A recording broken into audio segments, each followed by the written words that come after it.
Selamat datang di Cakar TV.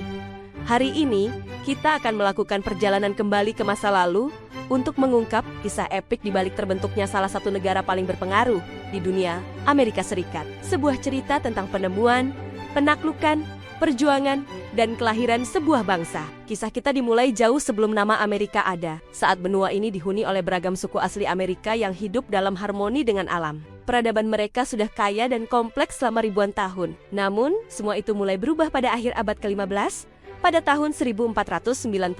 Seorang navigator asal Genoa, Italia, bernama Christopher Columbus, dengan dukungan dari kerajaan Spanyol, berlayar ke barat mencari rute baru ke Asia. Tanpa ia sadari, ia mendarat di sebuah dunia baru. Kedatangan Columbus membuka gerbang bagi gelombang eksplorasi dan kolonisasi Eropa. Spanyol, Portugal, Prancis, dan Inggris berlomba-lomba mengklaim tanah dan sumber daya di benua baru ini selamanya mengubah takdir jutaan orang. Pada awal abad ke-17, Inggris mulai mendirikan koloninya di sepanjang pesisir timur Amerika Utara.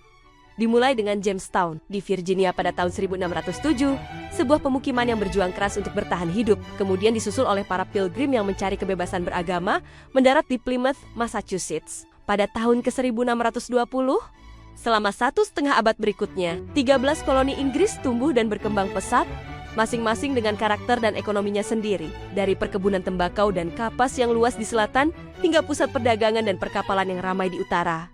Namun, kehidupan di bawah pemerintahan Inggris yang jauh di seberang lautan tidak selalu mudah dan penuh kedamaian. Memasuki pertengahan abad ke-18, ketegangan antara koloni dan negara induknya, Inggris, semakin memuncak. Setelah perang 7 tahun melawan Prancis, yang juga terjadi di tanah Amerika, Inggris mengalami krisis keuangan yang parah. Untuk mengatasinya, pemerintah Inggris memutuskan untuk membebankan pajak baru kepada para kolonis untuk menutupi biaya perang yang besar. Undang-undang seperti Stamp Act yang mengenakan pajak pada semua dokumen kertas, dan Townshend Act yang memajaki barang-barang impor dianggap sangat tidak adil. Mengapa? Karena para kolonis tidak memiliki perwakilan di parlemen Inggris yang membuat undang-undang tersebut. Slogan, tidak ada pajak tanpa perwakilan atau no taxation without representation menggema di seluruh koloni, menyulut api perlawanan yang semakin membesar. Puncak ketegangan terjadi pada tahun 1770-an. Serangkaian peristiwa dramatis menunjukkan bahwa para kolonis tidak akan tinggal diam. Peristiwa seperti pembantaian Boston, di mana tentara Inggris menembaki kerumunan warga sipil, dan pesta teh Boston, di mana para aktivis yang menyamar membuang ratusan peti teh ke pelabuhan sebagai protes, menjadi simbol perlawanan. Sebagai tanggapan, Parlemen Inggris memberlakukan apa yang disebut sebagai Intolerable Acts, serangkaian undang-undang yang sangat keras yang dirancang untuk menghukum Massachusetts, termasuk menutup pelabuhan Boston. Alih-alih memadamkan pemberontakan, tindakan ini justru semakin menyatukan koloni-koloni dalam perlawanan.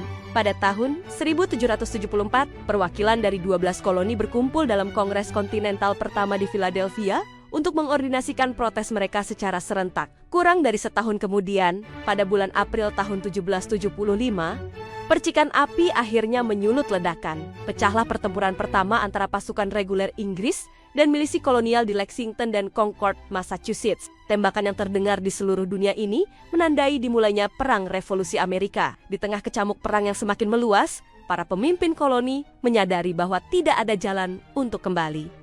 Upaya rekonsiliasi telah gagal. Pada tanggal 4 Juli tahun 1776, di Philadelphia, Kongres Kontinental kedua secara resmi mengadopsi Deklarasi Kemerdekaan. Dokumen bersejarah yang sebagian besar ditulis oleh Thomas Jefferson ini dengan berani menyatakan bahwa semua manusia diciptakan sama dan bahwa ke-13 koloni tersebut adalah negara-negara yang merdeka dan berdaulat, bebas dari segala bentuk kekuasaan kerajaan Inggris. Perang untuk kemerdekaan adalah sebuah perjuangan yang panjang, berdarah, dan sulit. Pasukan kontinental yang baru terbentuk, dipimpin oleh Jenderal George Washington, menghadapi banyak sekali kesulitan dan kekalahan di awal perang. Mereka kekurangan pasokan, pelatihan, dan seringkali kalah jumlah dibandingkan pasukan Inggris yang profesional. Namun, dengan semangat yang gigih, kepemimpinan Washington yang brilian, dan strategi gerilya yang cerdik, mereka berhasil bertahan.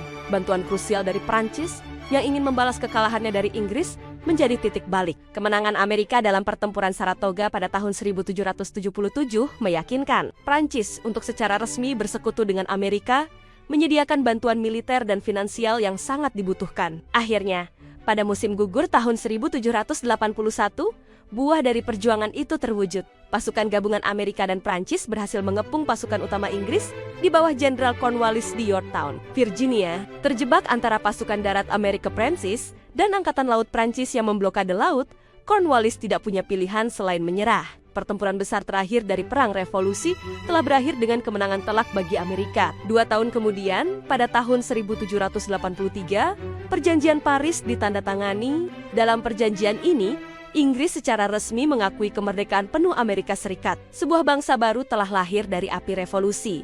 Tetapi tantangan terbesar justru baru dimulai. Para pemimpin negara baru ini harus menciptakan sebuah sistem pemerintahan yang akan menyatukan 13 negara bagian yang sangat berbeda, masing-masing dengan kepentingan dan budayanya sendiri. Setelah beberapa tahun yang kacau di bawah artikel konfederasi yang terbukti terlalu lemah, para bapak pendiri bangsa berkumpul lagi pada tahun ke-1787.